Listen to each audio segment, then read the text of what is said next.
Welcome to Stationery Test Drive by Inky Memo.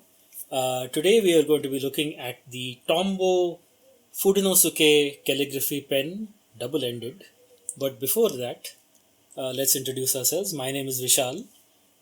I'm Samir. This is Minjal. And you can find us online in several places, but let's talk about some of the things we're working on.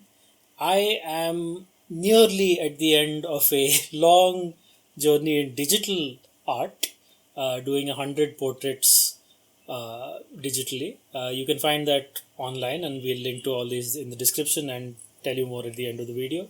Minjal? Samir and I are setting up the shop page on the inkymemo.com, our website, for you guys to buy our products. Okay, so I think that's enough of that out of the way. Let's talk about what we're test driving today, which is the Tombow Fudenosuke. I hope I'm saying that right. Calligraphy pen, made in Japan, very clearly, double-ended. It has a black end and a grey end. And since this is stationary test drive, you can see 3 examples of things that we have done using only this pen. This one's by Samir, this is by Minjal, and this is by me. So, ladies first, let's start with the calligraphy, which looks wonderful and makes a nice centerpiece, literally, for our video. Minjal, tell us about your experience with this wonderful and strange pen. So for those familiar with brush lettering, they would know that these are again the basic strokes. So these are the strokes that one would, practice. The foundation strokes, you can call them, before you actually get to doing any kind of brush lettering. So I've been using the Tombow pen for some time now.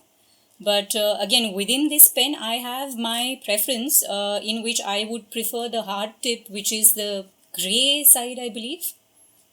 Not the black one, right? Vishal, if you can just recheck I didn't that. really quite, because I use it like... I felt that the black was the hard side. So yes, we're a little confused about one of the sides is supposed to be the hard tip and one is the soft tip. This is the internet's yellow and blue dress all over again. Yes, so you all should also check and maybe let us know in the comments, which one is actually... I think we've, as we've been testing out various pieces of stationery, it's also kind of becoming apparent that a lot of our reaction to it is based on the kind of work we do and the way we make a mark. Pen, yeah. The main difference being Vishal and I maybe come from more of a illustration perspective, and therefore we're more about the kind of the sketchy line or kind of getting the shape down in general.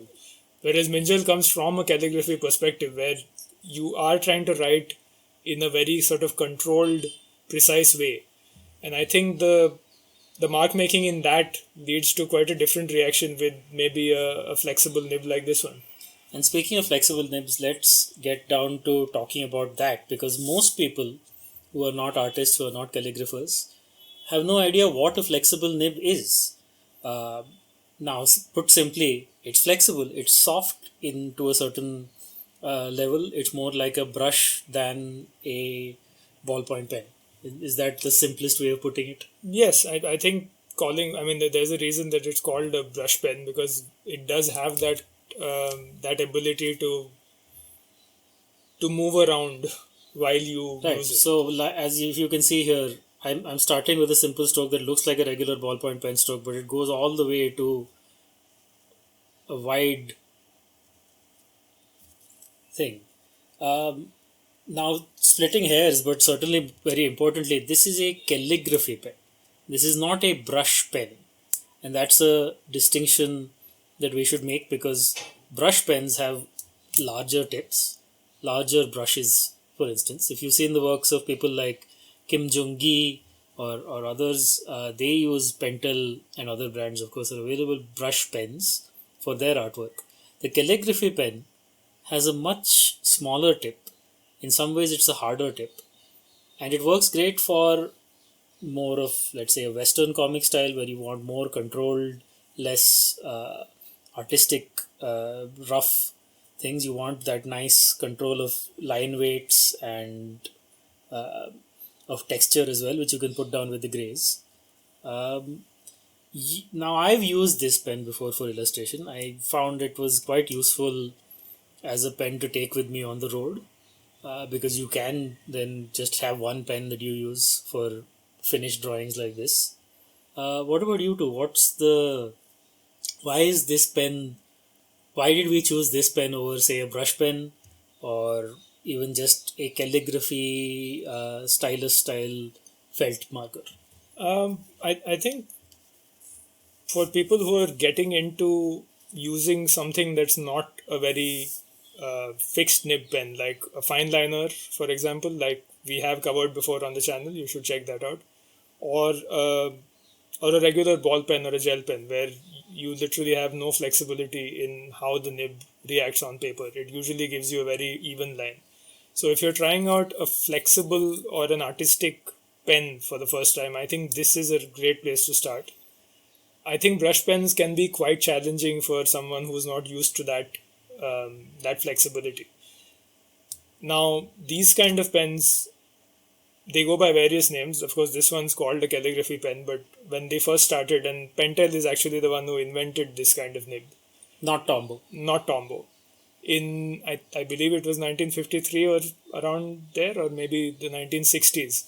And they called it a sign pen, which it still is in many Japanese felt pen brands. You will hear of this called a sign pen. Now, the reason it's called a sign pen is, again, you have the Japanese lettering shown here, because a lot of people did use it to sign their name when it And- first came out, and it allowed for that flexible Japanese calligraphy look, which you could not get with existing pens at the time.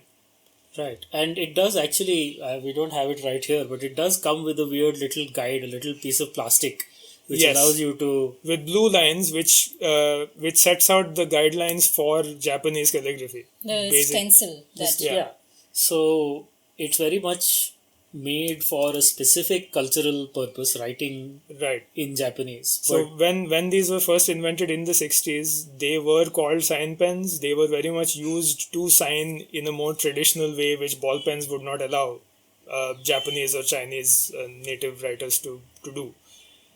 In fact, I think, I'm not sure if it was Tombow. Tombow probably developed this a little later, but the Pentel sign pens were the ones used by NASA on the Gemini mission. okay. So these pens have been to space. Or some pens like this have been to space. Yeah, so they are a very Well-travelled. no pun intended, flexible and yes, well-traveled kind of pen. And it is just a great way to experiment with something that goes slightly beyond what you're used to in ball pens and those kind of instruments. Now we can't ignore the other end of the issue, so to speak, which is the grey side of it. And that's certainly unique that I can think of in any pen that I've seen. I've not really come across many even gel pens or ball pens that have this particular combination. You have pens that have reds and blues together. On this channel, we've looked at a pencil with red and blue on either end.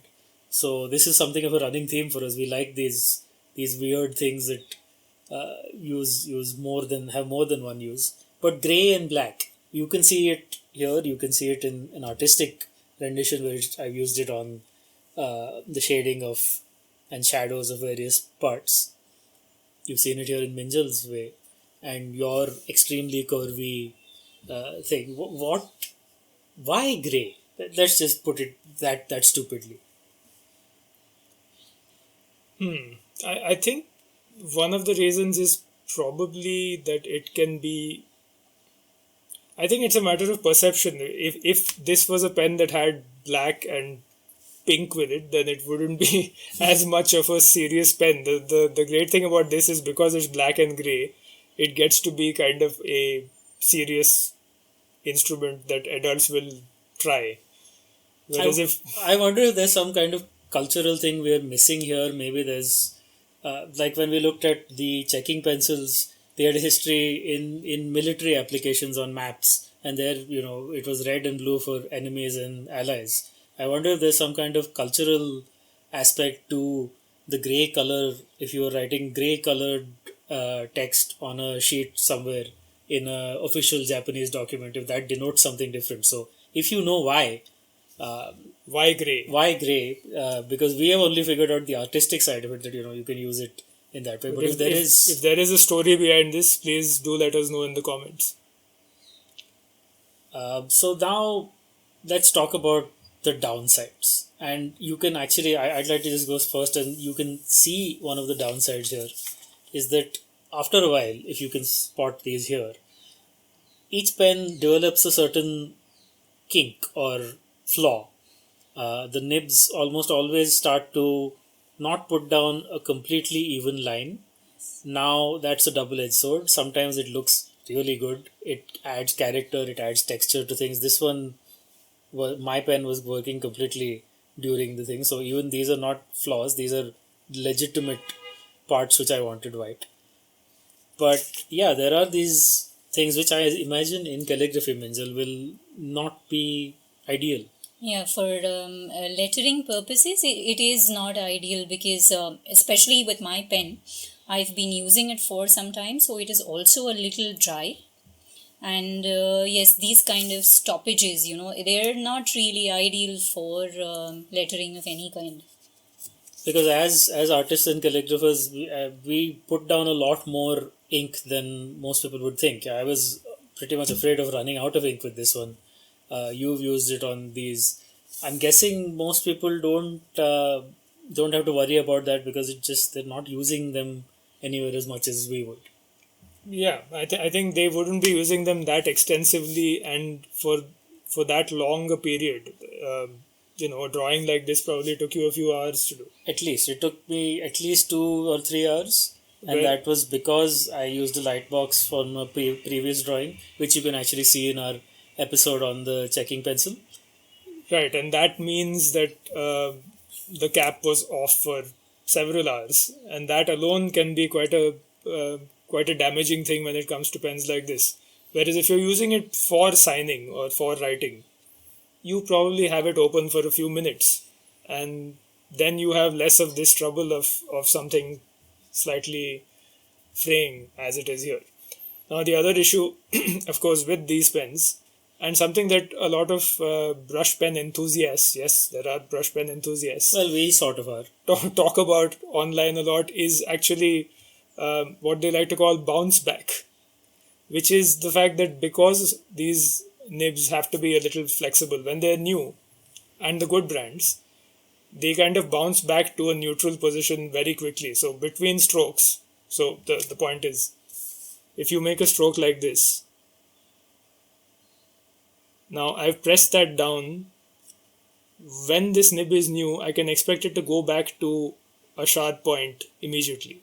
Whereas as this nib gets older, that pressure that I applied at the end would flatten it and it would stay, let's say, something like that. And so I wouldn't be able to get a consistent line. Right. So your starting pressure changes over time, just like the line uniformity. So unlike, let's say, on the other end of the spectrum, a fine liner, which we have covered before, and you should check that out. A fine liner depends on the fact that it is consistent every time you open it up and you start drawing. Whereas once this starts getting a little old, your initial pressure and your initial line starts to change. So those are the challenges that you need to deal with when using a brush pen or a sign pen like this one. I think that's generally what we have all our thoughts on the matter for the moment. Anything we've missed? No, I think when it comes to having instruments that are flexible, I genuinely enjoy having instruments like this versus something like, say, a Copic marker, which is very popular amongst illustrators. The great thing about this is that you can use it as a regular pen in your pocket, write your name, and at the same time you can turn out this. I think that's a great amount of flexibility to have. And they're relatively cheap. They're imported where we are, but they are economical for limited use. I would not use this as my daily driver pen on artwork, like you said, 8-10 hours a day sometimes. But I think they're perfectly good to have in your arsenal. Great on the road, great for sketching in small things. So I think that's it. I think we'll wrap up this time. Before we go, Samir, why don't you tell us where we can find you online? You can find me at samirbharadwaj.com or Samir Bharadwaj on most social media.